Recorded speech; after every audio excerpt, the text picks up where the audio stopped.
Hello दोस्तों, कैसे हैं आप सभी लोग। आई होप आप सभी बहुत बढ़िया होंगे। मैं के आर सैनी के आर एजुकेशन पे आप सभी का स्वागत करता हूं। दोस्तों, आरआरसी जीडीसी 2023 के एग्जाम के रिगार्डिंग मैं इस वीडियो में बात करूंगा कि एग्जाम में कौन कौन से प्रिकॉशन अपने को रखने हुए। और आरआरसी जीडीसी का जो एग्जाम है उसमें मात्र जो है लगभग 15 दिन ही यहाँ पे शेष बचे हैं, क्योंकि सभी जो आरआरसी है उनका एग्जाम 15 दिसंबर से ही कंडक्ट होगा। 15 दिसंबर को, 22 दिसंबर को, 23 दिसंबर को 3 दिन यहाँ पे एग्जाम चलेंगे, क्योंकि जो कि ग्रुप वाइज रहेंगे। अब दोस्तों, इसमें बहुत सारी चीज़ें जो है अपने को ध्यान रखनी पड़ेगी। जैसा कि पिछली जो भर्तियां जो आरआरसी ने ग्रुप डी की कंडक्ट कराई थी, उसमें छात्रों ने कुछ गलतियां की थी एग्जाम में, जिनकी वजह से उनके बहुत अच्छे मार्क्स होने के बाद भी जो है उनको फाइनल सिलेक्शन उनका नहीं हुआ और एग्जाम से उनको बाहर कर दिया गया, सिलेक्शन से बाहर कर दिया गया। कुछ छोटी छोटी गलतियां हैं। हालांकि दोस्तों उनके मार्क्स बहुत अच्छे खासे थे, जनरल फाइट कर रहे थे, लेकिन फिर भी जो है इनको बाहर कर दिया गया। अब वो उन्होंने क्या छोटी छोटी गलतियां एग्जाम में की थी जिसके कारण उनको बाहर होना पड़ा, उसी के रिगार्डिंग में शुरू बात कर रहा हूँ। क्योंकि दोस्तों एक बात तो यह है कि जीडीसी की जो भर्ती है वो काफ़ी टाइम बाद इतनी बड़ी भर्ती आई है, और अब जो है ये भर्ती मिस होने के बाद में आपको बहुत लंबे टाइम तक यहाँ पे इंतजार करना पड़ सकता है। साथ ही जो नए कैंडिडेट्स थे जिनको यहाँ पे 2 साल की बाध्यता के चलते पहले मौका नहीं मिल रहा था, तो उन लोगों को एक गोल्डन अवसर यहाँ पे मिला है ग्रुप डी से निकलने का। देखिए, बहुत कम टाइम में आप यहाँ ग्रुप डी से जो है जीडीसी का एग्जाम देके बहुत जल्दी आप जो है ग्रुप सी में या एलपी, ट्रेन मैनेजर या फिर जेई बन सकते हो। देखिए कितना अच्छा प्रमोशन मान सकते हो आप इसको। अभी आप अगर जैसे कि लेवल 1 में अगर काम कर रहे होंगे आप, और डायरेक्ट जो है जेई बनते हो तो लेवल 6 में जाते हो, और आप ट्रेन मैनेजर बनते हो तो लेवल 5 में जाते हो, यानी 4-5 लेवल का जो आप अचानक जंप मारे, तो बहुत बड़ी अपॉर्चुनिटी आप इसको कह सकते हो। और साथ ही दोस्तों आपका जो है पूरा फ्यूचर डिपेंड करेगा इस चीज़ के ऊपर। और आगे जैसे जैसे आगे नेक्स्ट टाइम अगर जीडीसी की भर्ती आएगी तो उसमें ज़्यादा कंपटीशन धीरे धीरे आपको देखने को मिलेगा। तो इस बार आपको जी जान लगा देना है पूरा, और ज़्यादा टाइम आपके एग्जाम में नहीं रहे हैं। अब देखिए दोस्तों, होता क्या है, कई बार ऐसा होता है कि अपने जो है आप में से कई सारे दोस्त अभी टेस्ट सीरीज वगैरह लगा रखेंगे, बहुत अच्छे मार्क्स आ रहे होंगे, लेकिन फाइनल एग्ज़ाम जो होता है, जो 3-4 घंटे का जो टाइम होता है, अगर उसमें अपना पेपर सही तरीके से सेट नहीं होता है, अपना दिमाग सही तरीके से स्टेबल नहीं होता है, तो उस एग्ज़ाम में अपन बहुत सारी छोटी छोटी गलतियां कर देते हैं, जिसके कारण अपना सिलेक्शन नहीं हो पाता है।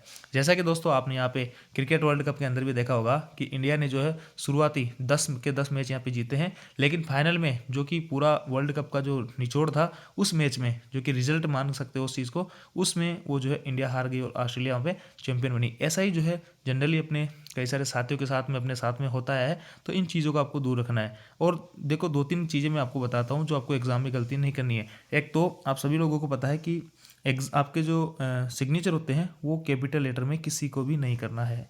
कैपिटल लेटर में सिग्नेचर किसी को भी नहीं करना है, क्योंकि इसी कारण की वजह से 2019 वाली जो भर्ती थी आपके ग्रुप डी वाली, उसमें से कई सारे छात्रों को बाहर कर दिया गया इसी छोटे से रीजन के कारण।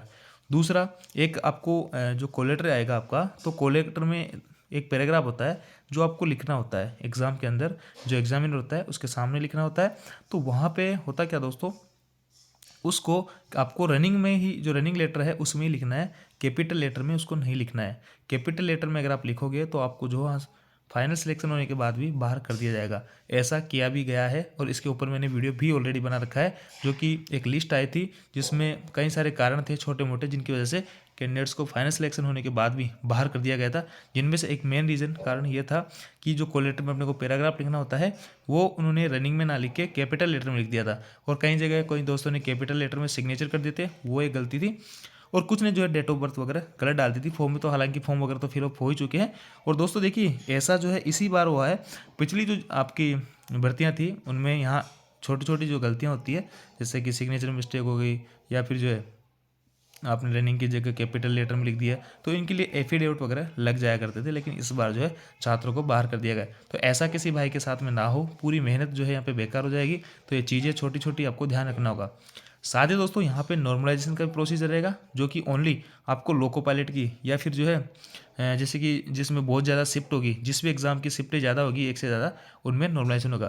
क्योंकि दोस्तों होता क्या है, जैसे किसी शिफ्ट का मान लो पेपर ईजी आ गया, किसी शिफ्ट का हार्ड आ गया, तो हार्ड शिफ्ट में से कैंडिडेट्स का सिलेक्शन नहीं होंगे, इस शिफ्ट के सारे बच्चों के सिलेक्शन हो जाएंगे अगर नॉर्मलाइजेशन नहीं होगा तो जैसा पिछली भर्ती में आपने देखा था नॉर्मलाइजेशन का प्रोसीजर, वैसा ही इस बार प्रोसीजर रहने वाला है।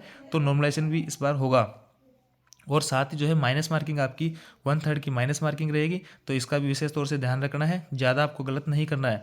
और ये जो है आपका नॉर्मलाइजेशन है वो आपका एलपी टेक्नीशियन के लिए रहेगा, बाकी ट्रेन मैनेजर और जेई के लिए आपका नॉर्मलाइजेशन का प्रोसीजर नहीं है, क्योंकि उसका जो एग्ज़ाम है एक ही शिफ्ट में लगेगा।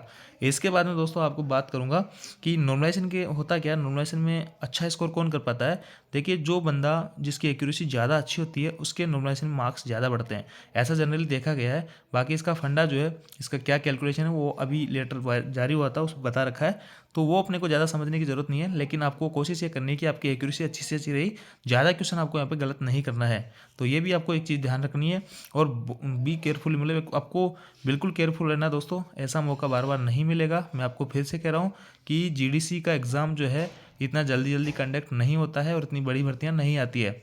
एलपी टेक्नीशियन के अंदर बहुत कम कंपटीशन है। आप ओपन एग्ज़ाम से अगर फाइट करोगे तो उससे मैं मान सकता हूँ कि 1/10 कंपटीशन यहाँ पे रहने वाला है। अगर बाहर कंपटीशन 10 है तो यहाँ पे 1/10 है, एक एक कंपटीशन रहेगा। मतलब बहुत ज़्यादा कंपटीशन रहता है ओपन वैकेंसी में, लेकिन जीडीसी में बहुत ही कम कंपटीशन है। इसमें आप ओनली ग्रुप डी के या जो आपके लेवल 2 से नीचे के या सेफ्टी वाले हैं ओनली लेवल 2 में, वो इसका एग्ज़ाम दे सकते हैं एलपी टेक्नीशियन के लिए। तो आप सभी लोगों को ये सारी कुछ चीज़ें समझ में आई होगी, उम्मीद करता हूँ।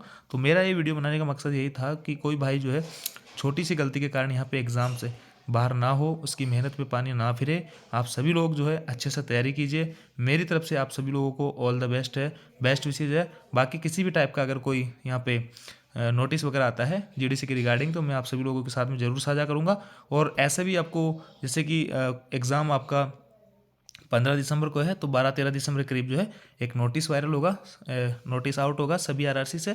तो उसमें कुछ इंस्ट्रक्शन लिखे होंगे आपके हेडक्वार्टर वगैरह छोड़ने के, आपको पास पीटीओ जारी करने के, और आपको जो है स्पेशल लीव या आपकी लीव जो भी रहेगी। हालांकि आपको एग्ज़ाम के लिए स्पेशल लीव ही मिलेगी, जैसा अभी तक जीडीसी के एग्ज़ाम में होता रहा था। लेकिन कल परसों जो ये पिछली साल की जीडीसी यहाँ पे करवा रहे हैं जबलपुर वाले, उन्होंने वहाँ पे खुद की ही लीव लेने के लिए कहा गया है। तो वो सारा कुछ अपन उस नोटिस आने के बाद ही देखेंगे। बाकी ये सावधानी आपको रखनी है, और मैं फिर से कह रहा हूँ आपको जी जान से मेहनत करनी है। ग्रुप डी से आपको अगर जल्दी से जल्दी निकलना, तो एक ही माध्यम है ये, जीडीसी का एग्ज़ाम। तो आपको सभी जो है अच्छे से तैयारी कीजिएगा, और जानकारी आपको अच्छी लगी हो तो वीडियो को लाइक ज़रूर करिए। Thank you.